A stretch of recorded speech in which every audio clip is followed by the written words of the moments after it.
Class 8 मैं सुनीता सिंह आपको संसाधन भूगोल का चैप्टर 1 संसाधन पढ़ाने जा रही हूँ।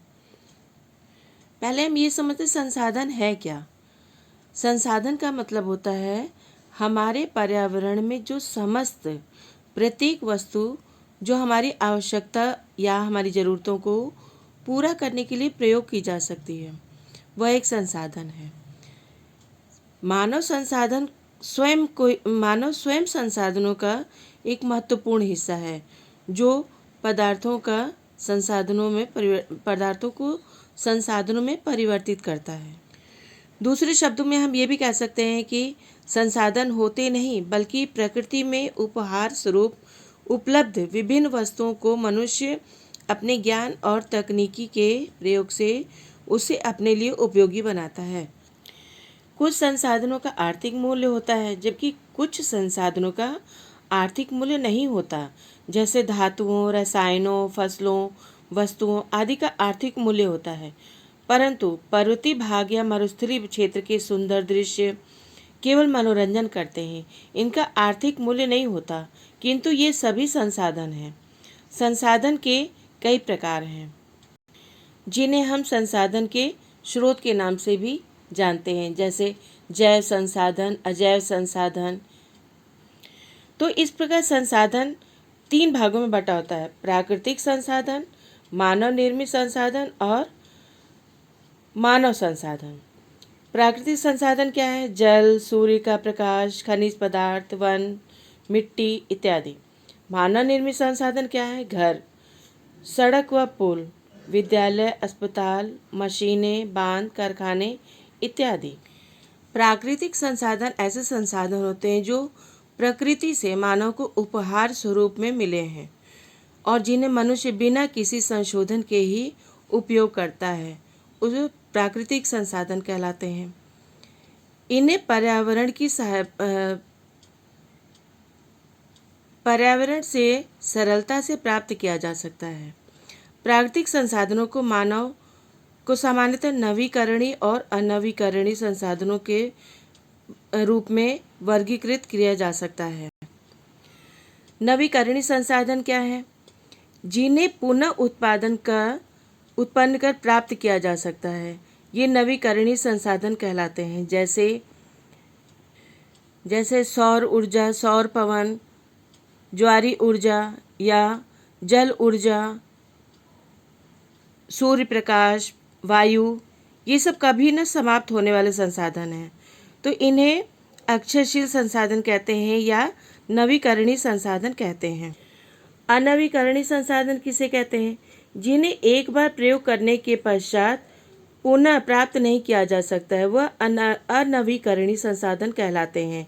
जैसे खनिज, जीवाश्म ईंधन, लौह अयस्क इत्यादि। इनके भी 2 उपवर्ग होते हैं, जैसे चक्रीय और अचक्रीय। मानव निर्मित संसाधन क्या है? जब प्रकृति में उपलब्ध किसी पदार्थ का मूल रूप मानव द्वारा अपनी उपयोगिता के आधार पर बदल दिया जाता है तो वह मानव निर्मित संसाधन कहलाता है। जैसे व्यक्तिगत संसाधन, सामुदायिक संसाधन, राष्ट्रीय संसाधन, अंतर्राष्ट्रीय संसाधन, ये सब स्वामित्व के आधार पर होते हैं। मानव संसाधन क्या है? मानव संसाधन स्वयं भी एक विशेष प्रकार का संसाधन है, अतः लोगों को मानव संसाधन कहा जाता है। मानव द्वारा प्रकृति का बेहतर उपयोग तभी किया जा सकता है जब उसके पास ज्ञान, कौशल और तकनीकी उपलब्धियां हों। स्वास्थ्य और शिक्षा लोगों को बहुमूल्य साधन बनाने में मदद करती है। हम संसाधन को विकास के आधार पर भी समझ सकते हैं, जैसे संभावी संसाधन, विकसित संसाधन। संभावी संसाधन क्या है? कई राज्य हैं ऐसे जहाँ पे पवन और सौर ऊर्जा उत्पादन की अपार संभावना है, परंतु इनका उचित विकास नहीं हो पाया है। विकसित संसाधन होता है जैसे कोयला और पेट्रोलियम, इनके उपयोग की गुणवत्ता एवं मात्रा निर्धारित कर सकते हैं। भंडार क्या है? जैसे जल 2 ज्वलनशील गैसों हाइड्रोजन व ऑक्सीजन का यौगिक है और यह ऊर्जा का स्रोत बन सकता है, परंतु इस उद्देश्य से इसका प्रयोग करने के लिए हमारे पास आवश्यक तकनीकी ज्ञान नहीं है। संचित कोष। संचित कोष क्या होता है? जैसे नदियों के जल को विद्युत पैदा करने में प्रयुक्त किया जा सकता है। जैसा कि आपने जाना, जल के बिना जीवन संभव नहीं है। जल के अभाव में जीव जंतु, वनस्पतियों एवं स्वयं मानव जाति का जीवन असंभव हो जाता है। ठीक इसी प्रकार यदि हम नवीकरणीय संसाधनों के उपयोग के प्रति सतर्क नहीं हैं तो एक दिन वे भी हमारे लिए दुर्लभ हो सकते हैं, जबकि अनवीकरणीय संसाधन तो निश्चित ही समाप्त हो सकते हैं। ऐसी स्थिति में संसाधनों के अंधाधुंध उपयोग पर लगाम लगाने की जरूरत है। संसाधनों के विवेकपूर्ण उपयोग को ही संसाधन संरक्षण कहते हैं। अब हम आपको बताएंगे कि सतत पोषणीय विकास क्या है। इससे तात्पर्य यह है कि संसाधनों का इस प्रकार उपयोग करना जिससे वर्तमान आवश्यकताओं की पूर्ति के साथ आने वाली पीढ़ियों को भी लाभ मिल सके, ये पर्यावरण को क्षति न पहुँचे। सतत पोषणीय विकास की अवधारणा का सर्वप्रथम जून 1992 में ब्राज़ील के शहर रियो डी जेनेरियो ने संयुक्त राष्ट्र पर्यावरण और विकास सम्मेलन में प्रस्तुत किया गया था। इस सम्मेलन के सतत पोषणीय विकास के लिए एक एजेंडा 21 जो स्वीकृति प्रदान की गई, जिसका मुख्य उद्देश्य विश्व सहयोग के द्वारा गरीबों, भूखों या भूखमरी, बीमारी,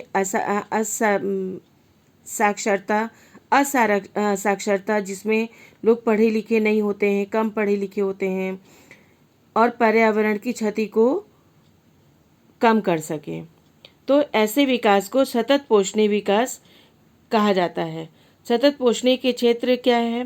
पृथ्वी की जीवन शक्ति और विविधता का संरक्षण करना, प्राकृतिक संसाधनों के ह्रास को न्यूनतम करना, पर्यावरण के प्रति व्यक्तिगत व्यवहार और अभ्यास में परिवर्तन लाना, समुदाय को अपने पर्यावरण की देखभाल करने योग्य बनाना, मानव जीवन की गुणवत्ता को बढ़ाना। तो बच्चों, इस प्रकार से हम कह सकते हैं कि पर्यावरण में पाए जाने वाला ऐसा पदार्थ या तत्व जिसमें मानवीय आवश्यकताओं की पूर्ति करने की क्षमता हो, वो संसाधन कहलाता है। मानवीय ज्ञान और प्रौद्योगिकी में लगातार परिवर्तन होते रहने के कारण संसाधन भी सदैव परिवर्तित होते रहते हैं। बच्चों, आपने भूगोल का चैप्टर 1 पढ़ा और इसको समझिए। इसके बाद आपको प्रश्न दिए जाएंगे जिससे आप उसके उत्तर भी लिखने का प्रयास कीजिए। कोशिश कीजिए आप बार बार पढ़िए इस पाठ को और समझिए, जिससे कि आपको संसाधन समझ में आए। ये आगे भी आपको विस्तृत रूप से पढ़ाया जाएगा जब आप 9th-10th में जाएंगे तो। लेकिन अभी जो आपका है, आप यही समझिए कि तकनीकी भी एक मानव निर्मित संसाधन कहलाता है। इस प्रकार आज आपने संसाधन पढ़ा। आपको आशा है कि आपको समझ में आया होगा। आपकी कोई भी परेशानी हो तो आप जो है पूछ सकते हैं, प्रश्न कर सकते हैं। जो चीज़ न समझ में आए उसको दोबारा पूछ सकते हैं और समझ सकते हैं। इस प्रकार आपका यह अध्याय पूरा हुआ।